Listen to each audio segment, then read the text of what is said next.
Namaskrityam Naram Chaiva Narottamam Devim Sarasatim Vyasam Tato Jayamudirayat Nasta Praeshu Vavadreshu Nityam Bhagavata Sevaya Bhagavati Uttama Shloke Bhaktir Bhavati Naishtaki. So we're beginning the 5th canto today. 5th canto, chapter 1, text number 1. This chapter is entitled The Activities of Priyavrata. Rajovacha Priyavrato Bhagavata Atmarama Katam Mune Grehe Ramatayanmula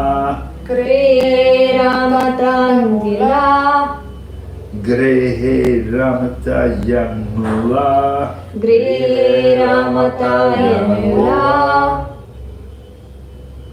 Karma Bandha Parabhava Rajovacha Priyavrato Bhagavata Atmarama Katam Mune Grehe Ramatayanmula Karma Bandha Parabhava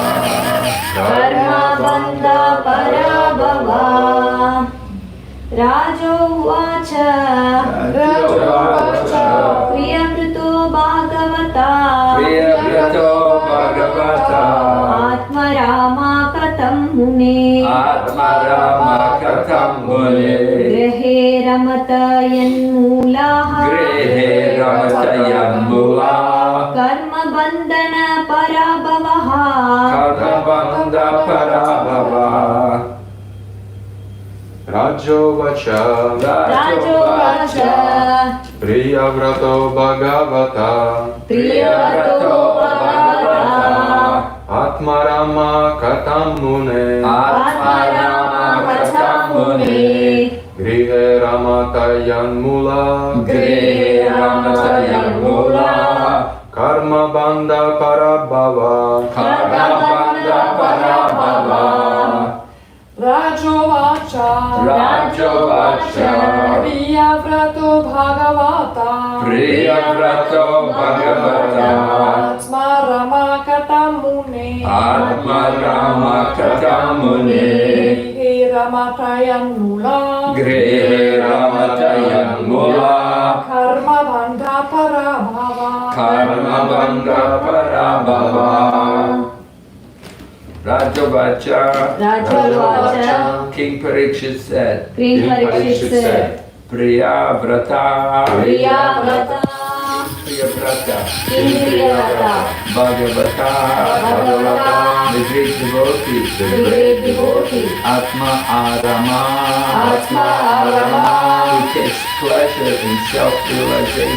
who takes pleasure in self-realization Katam Mune O great sage Grehe at home Armata enjoy Yatmulaha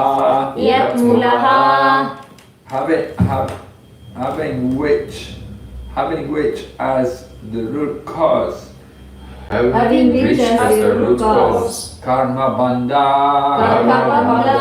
the bondage of fruitive activities Parabhava the defeat of one's human mission. Translation. Maharaj Parikshit inquired, from Sukadeva Goswami, O great sage, why did King Priyavrata, who was a great self-realized devotee of the Lord, remain in householder life, which is the root cause of the bondage of karma, fruitive activities, and which defeats the mission of human life? Purport.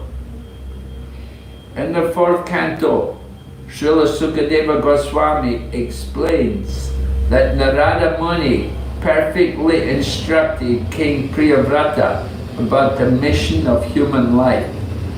The mission of human life is to realize oneself and then gradually to go back home, back to Godhead. Since Narada Muni instructed the king fully on this subject, why did he again enter householder life, which is the main cause of material bondage? Maharaj Parikshit was greatly astonished that King Priyavrata remained in householder life, especially since he was not only a self-realized soul, but also a first-class devotee of the Lord. A devotee actually has no attraction for householder life. But surprisingly, King Priyavrata enjoyed household life very much. One may argue, why is it wrong to enjoy household life? The reply is that in household life, one becomes bound by the results of fruitive activities. The essence of householder life is sense enjoyment, and as long as one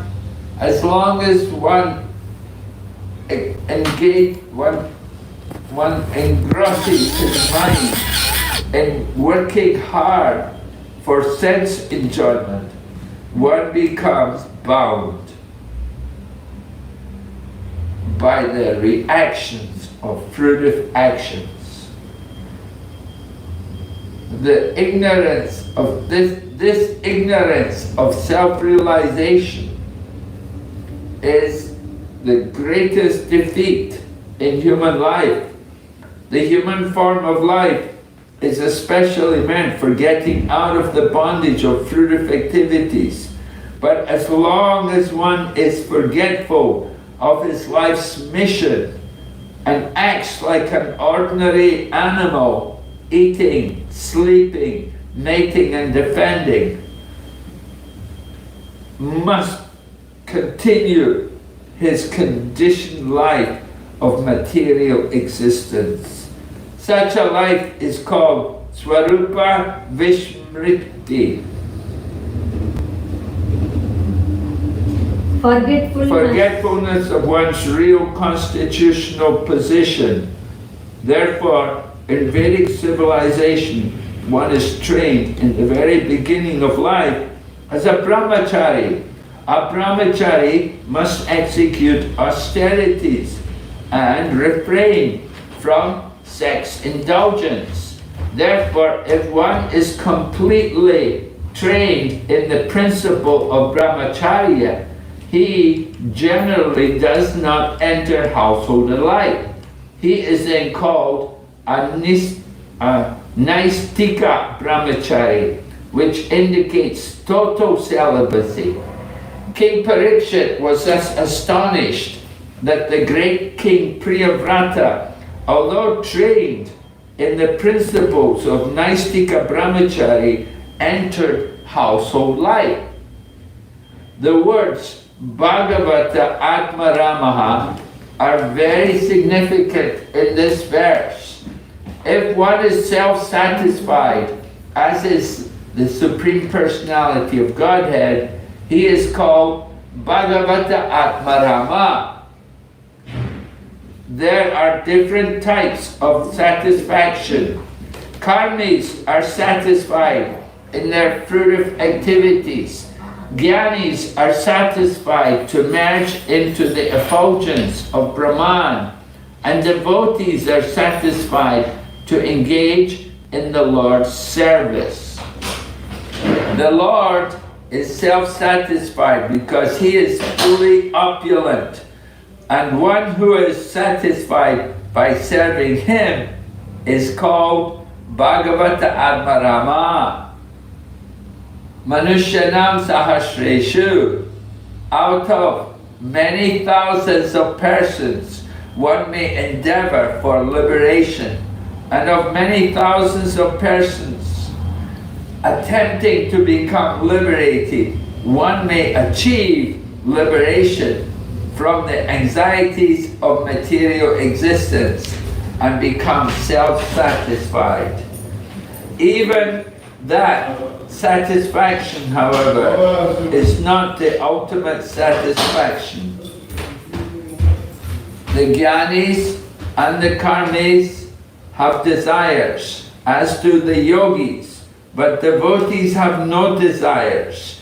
Satisfaction in the service of the Lord is called akama, freedom from desire, and this is the ultimate satisfaction.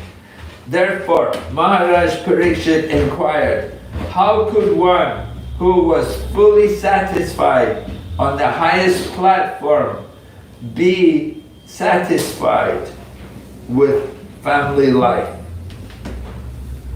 The word parabhavaha in this verse is also significant. When one is satisfied in family life, he is doomed because he must already have forgotten his relationship with the Lord. Prahlad Maharaj describes how the activities of family life implicate one more and more. Atma pasham griham andakupam. Householder life is like a dark well. If one falls into the well, his spiritual death is assured. How Priyavrata Maharaj remained a liberated Paramahamsa.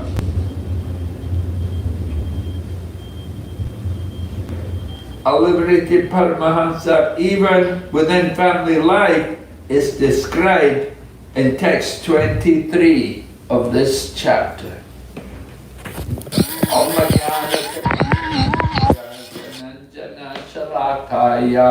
Chaksurmilitam yena tasmai Shri Gurave Namaha Vanchakalpatarubhyasya Kripa Sindhu Bhayevacha Patitanam Pavanebhyo Vaishnavebhyo Namo Namaha. Jai Shri Krishna Chaitanya Prabhu Nityananda Shri Advaita Gadadhar Shivasadi Gaura Bhakta Vrinda. Hare Krishna, Krishna Krishna, Hare Hare, Hare Rama, Rama Rama, Hare Hare. So Priyavrata, Narada Muni was associating with Priyavrata in the mountains. We will hear. Anyway, who is Priyavrata? There were two brothers, Uttanapat and Priyavrat, and they were both sons of Swayambhuva Manu. Swayambhuva Manu had 3 daughters and 2 sons. So all of his children were very special. He's Manu the father of mankind. So his children were all great souls. So Priyavrat, he had gone off with Narada Muni, and nobody bothered at the time, because when he went off, at that time his father was ruling, and his father was happy to rule everything. But later on his father became tired of ruling, and he wants to retire. The father wants to go to the forest. because the Vedas say Pancha Sorvamvanam Brajet. When half of the life is over, then you have to go to the forest. Pancha Sorvam is 50%, 50 years. So, Satya Vata, he wanted to do like that. He wanted, he wanted that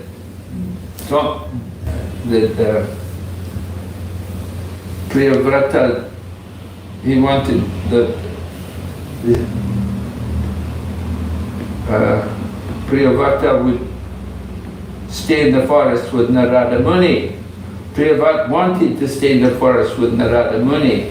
So Maharaj Parikshit is surprised because he heard how Priyavrata gave up the brahmachari life and became a householder.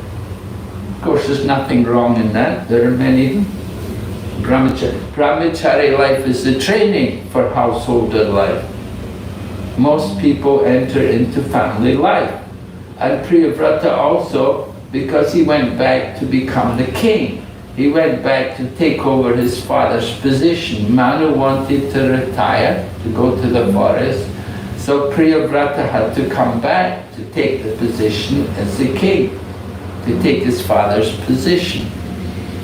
And to become involved in worldly affairs, you should have a wife. And if you don't have a wife, it's a little strange, you know. People think something strange, you know. People who are not married, they don't have a wife. So, especially in countries like China, if you work for the government, you know, you have to be married. They'll get you married like that. They have, it's most countries in the world, it's like that. Most where people are married. They have their family and like that. But Maharaj Parikshit is surprised because Priyavrata was a self-realized soul. He was already, taking pleasure in the self. He had no material desires. He was fully satisfied. He didn't want family life. He didn't need it. A lot of people in the material world often are very agitated and they need to be married. Rather, if they're not married, then they go to prostitutes and they do sinful activities and that's not good. So it's better than married. And then they take care, take responsibility. You see, men should be responsible. Everyone should take some responsibility. And so men are married, then they'll have to take responsibility for their wife and for their family. So that's good. Anyway, so Priyavrata had to go, he had to give up his renunciation. He was practicing brahmachari life. It's described here, it was a naistika brahmachari, that he had no contact with the opposite sex. But he had to go back into the home, back into the palace and enjoy the opulence and rule, take on responsibility, and so he had to take a wife. Because the king has to do many yagyas and different official duties, and if he goes without a wife, then it's strange, it's unusual. Just like Lord Ramachandra, he had a wife, he had Sita, but Mother Sita returned to the earth. After she got pregnant and she delivered twins, then she returned into the earth. And Lord Ramachandra had no wife, and Lord Ramachandra was the king. And he had taken a vow, Ekapatni Vrat, only one wife. He would not accept another wife. So what did he do? That he needs a wife because he's a king. He had a deity made of his wife. And when they would do the yagya, when they would take part in the different yagyas and so on, he would sit, just like during a yagya, the husband and wife will sit together at the side of the yagna, And so Lord Rama sat with his wife in the form of a deity. He had a deity of Sita there, and he would do like that. But he didn't accept another wife. He kept his vow. So that was very great. So Priyavrata, he has no wife. So he went back and he entered into family life. But then later on, he again achieved perfection. He went on to become a liberated, fully liberated soul. He had to accept his responsibility. We will hear Lord Brahma comes to instruct him. Lord Brahma is the grandfather. Swayambhuva Manu was the son of Brahma. So Lord Brahma is the grandfather. So grandfather comes and says, you have to go back, go home and take over your father's duty. Then Swayambhuva Manu can go to forest and he can renounce. So Priyavrata went back home. But Maharaj Parikshit is just surprised that he would do like that. Because he's already a liberated soul. So Prabhupada quotes Prahlad Maharaj. Prahlad Maharaj described that family life is like a blind well. Griha anda kupam.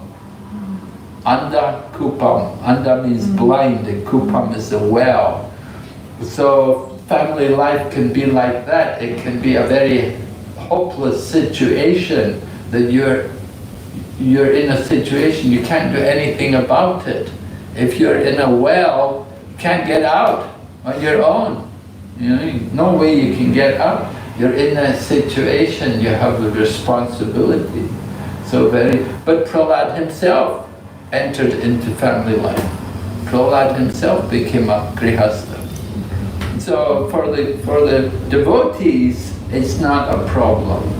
There's different family life. There's grihamedi and there is grihastha.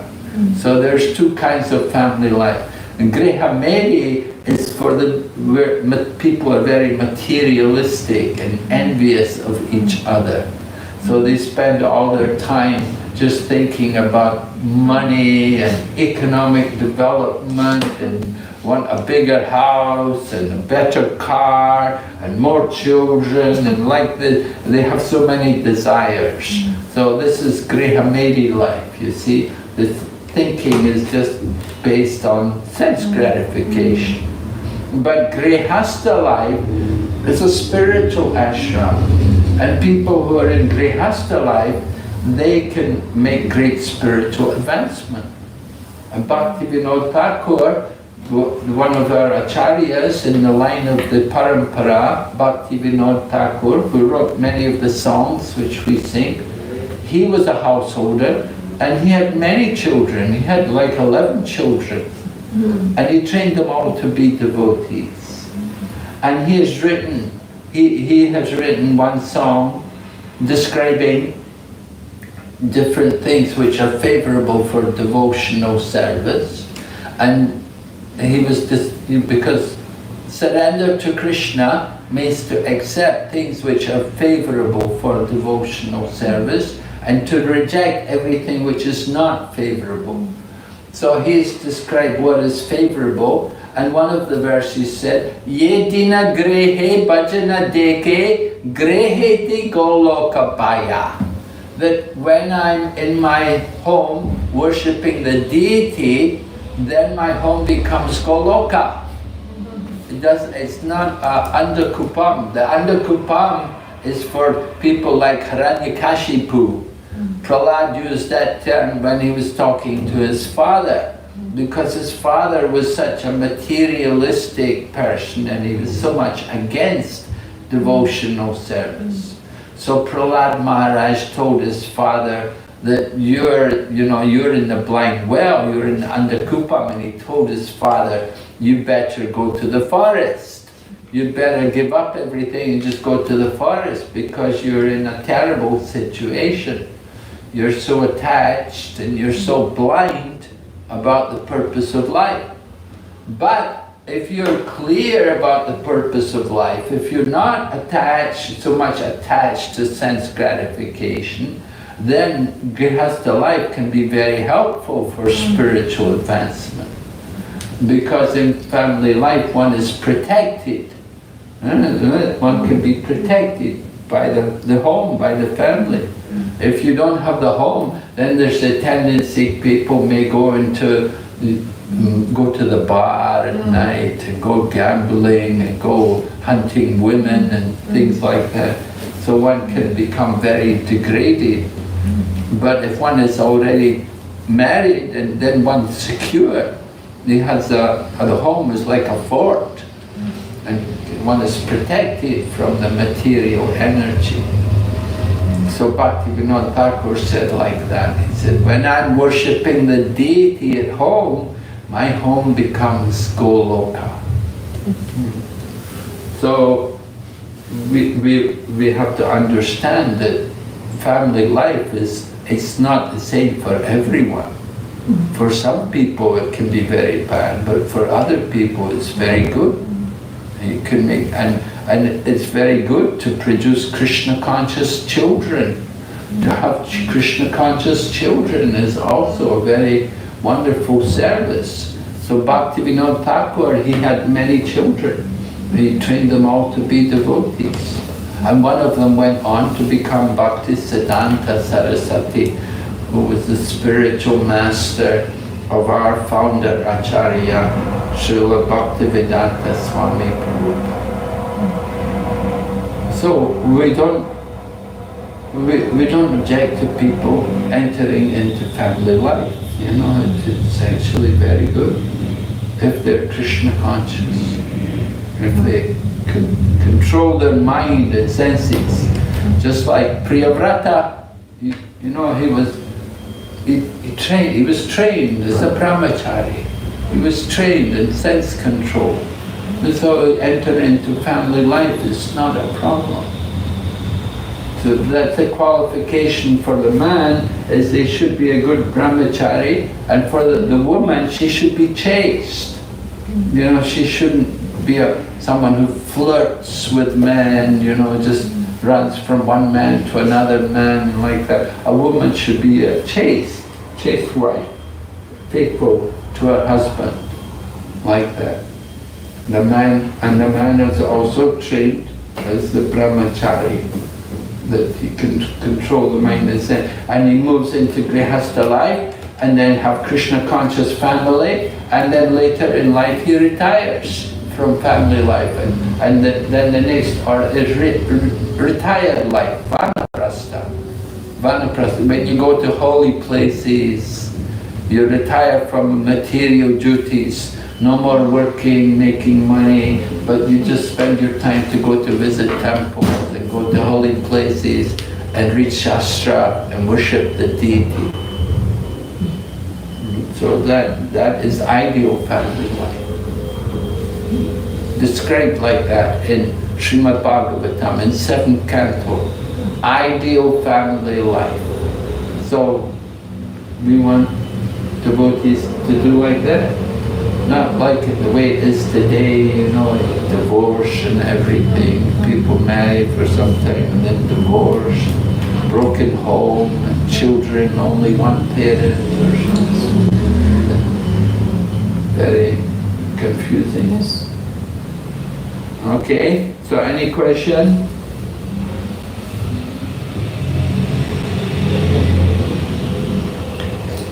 So, Guru Maharaj, after 50 years, we should be detached from the family life. Yeah. After 50 years. Yeah. Well, you're not going to be thinking about having more children, obviously, right? Yeah. You know, after 50, and you want to, you don't think about having a bigger house, a more palatial home, and bigger, you know, you put aside these material desires, you know, and you just focus on spiritual practice.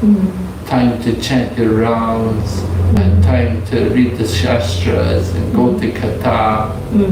That's how it should be. And that is like retired life. Means you focus on spiritual life. Retire from material life. Don't go to office. You've already retired, right, from the... But the family responsibilities will be there. The responsibilities are there. Yeah. Cook for the family, something. Yeah. But it will be reduced a lot. Yeah. Because children will be big, they are not going to be at home. Yeah. We will have more time to concentrate, maybe. Right. Yeah. Yeah, more time to concentrate. But nowadays it's the trend, like the grandchildren are given to the grandparents to take. They have to take care because nowadays the children, grandchildren are being taken because both the parents are working.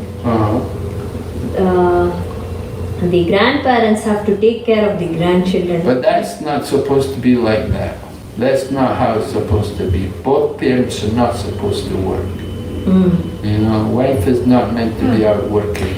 She should be at home with the family, take care of the home, cook the meals, look after the children. She's not meant to be out at work. This is all the Maya. The women go out to work all day, work with men, work with different men and so on. Well, that's why you get so much divorce. Because women are there, they're with other men, they contact men all the time. But people do it because they think, oh, we need the money, we need the money.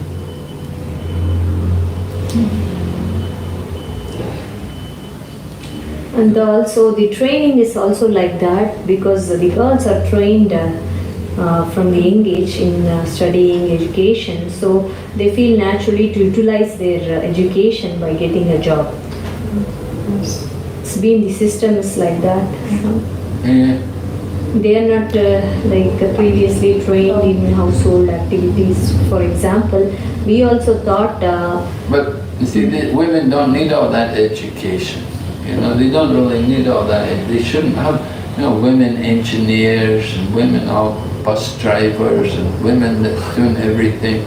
You know, it's not supposed to be like that. That's not women, the culture. It's not Stri Dharma. Stri means the wife. Not the duty. It's not the duties of a woman to do all these things. Women going to colleges and studying all these things, Because if the woman does the Sri Dharma, she is going to go to heavenly planets after death, right? If she does what? The Sri Dharma. If she does the Sri Dharma, she will be going to heavenly planets after death, right? Well, because she has done her religious duties, like how Kshatriya, if she dies in war, is going to heavenly planets, like that. The woman who takes care of the family, does her duties, is she going to the heavenly planets? We don't just want women to go to heavenly planets, we want them to go back to Godhead. Okay? And just go to heavenly planets, she'd go there for some time and then come back again. And, you know, that's not the solution, that's not the goal. Right? The goal is to go back to Godhead. To become pure devotees. So women can also become pure devotees.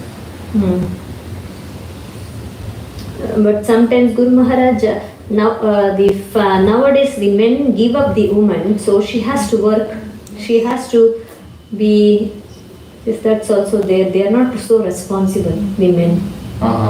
They are not responsible. Yeah, so that's the problem. Men are not responsible. You have to find a responsible man.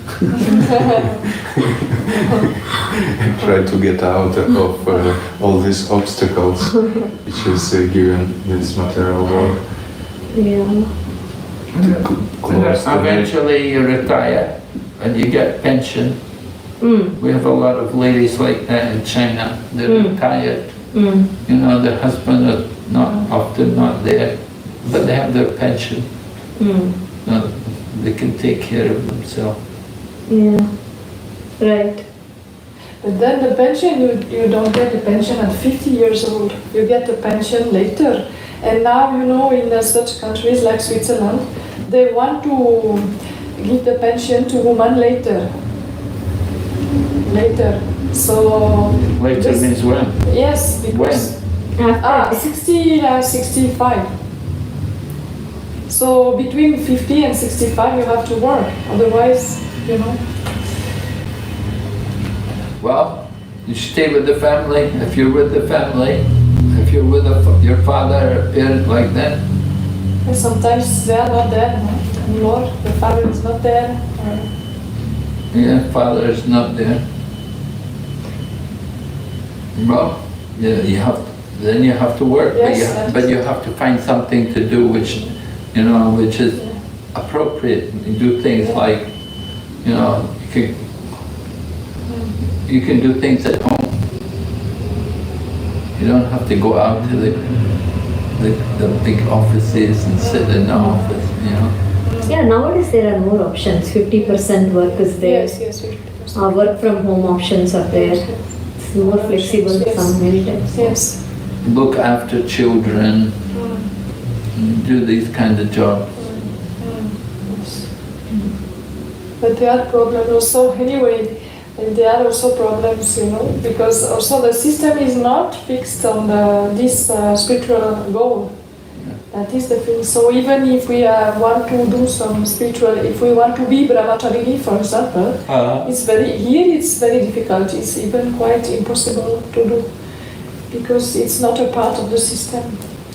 Well, if you prepared yourself, you make some money when you're younger, and then you can save it up for your retirement. You see? So thoughtful people will do like that. They'll put money aside so that when they retire, they have something behind them. That's usually what people do. They will work, they'll make some money, and they won't spend it all. They'll put it for later on. But in our life, how much money and facilities we are going to get, is it already destined? It's not how you manage. Yes. To some extent it's destined. Yeah, we have a karma, everyone's karma. Somebody may have the golden spoon in their mouth and they get money easily, and other people struggle. Oh, we have to accept that. But we should be satisfied, whatever situation we're in. But is it like if we work more and we put more effort to get money, we will get more money? No, not necessarily. Everybody wants more money, but do they get it, Doesn't matter how hard they work. So it doesn't depend on our work exactly. No. There are some people, they are working like dogs and they don't have money, and there are some people, they are making money, black money like that, they are very rich.